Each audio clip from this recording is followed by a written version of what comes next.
আজকে এটিএম আবু তুরাব এই সিলেটের সাংবাদিক বৈষম্য বিরোধী আন্দোলন করতে গিয়ে তিনি শহীদ হয়েছেন। যে জালেমরা তাকে শহীদ করছে, আমরা তাদের বিচার কামনা করছি। আজকে দেখেছেন গোটা বাংলাদেশ চলতেছে ভারতের নিয়ম অনুযায়ী। আমি গিয়েছিলাম আজকে যেখানে ভোলাগঞ্জ পাথর উত্তোলন করা হয়, সেখানে কি অবস্থা, পরিবেশের দোহাই দিয়ে পাথর উত্তোলন করা সম্পূর্ণ বন্ধ করে দিয়েছে। অথচ আমি দেখে আসছি অদূরই ভারতের মধ্যে, ভারতের সীমানার মধ্যে আমরা দেখেছি সেখানে বুমমিন করে, পাহাড়কে ধ্বংস করে সেখান থেকে পাথর উত্তোলন করে, তাতে পরিবেশ নষ্ট হয় না। অথচ আমাদের দেশের কিছু ভারতের দালালরা পরিবেশের দোহাই দিয়ে আমাদের দেশের হাজার হাজার হাজার হাজার কোটি কোটি টাকা আজকে তারা নষ্ট করে ফেলেছে। অথচ বিদেশ থেকে, ভারত থেকে পচা পাথর আমি নিজে দেখে আসছি, যেখানে মাটি মাখা খুব পচা মানের পাথর, নিম্নমানের পাথর তারা নিয়ে আসছে। অথচ আমাদের দেশের খনিজ, আমাদের দেশের পাথর আমরা তুলতে পারছি না। আমি অন্তর্বর্তী সরকারকে বলবো, আমি মনে করি যারা পরিবেশের দোহাই দিয়ে পাথর উঠানোকে বন্ধ করেছেন, তারা এদেশের চিন্তা ভাবনা লালন করেন না, তারা ভারতের চিন্তা ভাবনা লালন করেন। তাদের মেজাজ মন এই দেশের মেজাজ মন নয়, তারা ভারতের মেজাজ এবং মন নিয়ে বসবাস করতেছেন। কাজে আমি অন্তর্বর্তী সরকারকে বলবো, অচিরেই আমাদের দেশের পাথর উঠাবার ব্যবস্থা করে দেন। হাজার হাজার লক্ষ লক্ষ গরিব আজকে ক্ষুধার্ত অবস্থা আছে।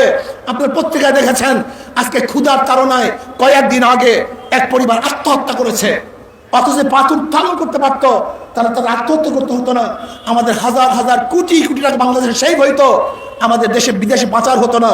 আজকে পাথর আমদানির নামে হাজার হাজার কোটি কোটি ডলার বিদেশে পাচার হয়ে যায়। এই জন্য আমি সরকারকে বলবো, পাথর উঠাবার ব্যবস্থা করে দেন।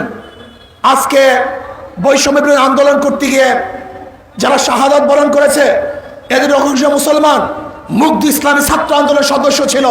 আপনারা দেখেছেন গতকালকেও যুব আন্দোলনের এক ভাই শহীদ হয়েছে, গুলিতে আহত হয়েছিল, গতকালকে দুনিয়ার থেকে বিদায় হয়ে গেছে।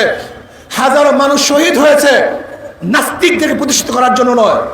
আজকে শিক্ষার মধ্যে, শিক্ষা সিলেবাস সংস্কারের মধ্যে যে সমস্ত আবু সাহিদ সহ যে নাস্তিকদেরকে সদস্য হিসেবে নেওয়া হয়েছে, আমি অন্তর্বর্তী সরকারকে বলবো, যদি নাস্তিক এবং এদেশের মাটি ও মানুষের সাথে যারা সম্পৃক্ত নাই, ভিন্ন কোনো চিন্তা লালন করে, এমন কোন ব্যক্তিকে কোনো অবস্থাতেই শিক্ষা সিলেবাস সংস্কারে নেওয়া যাবে না, নিতে দেব না, মানি না, মানব না ইনশাআল্লাহ।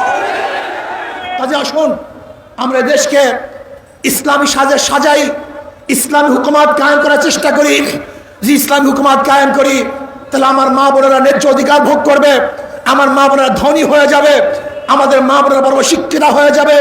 এবং যদি ইসলামী হুকুমত কায়েম করি, আমাদের সমস্ত গরিব ভাবনা, আমার গরিব মারা দরিদ্র সীমার উপরে চলে যাবে, যেখানে নির্যাতন থাকবে না, অবিচার থাকবে না, বৈষম্য থাকবে না, যেখানে আমাদের মধ্যে সাম্য, মানবিক মর্যাদা, সামাজিক ন্যায় বিচার প্রতিষ্ঠিত হবে।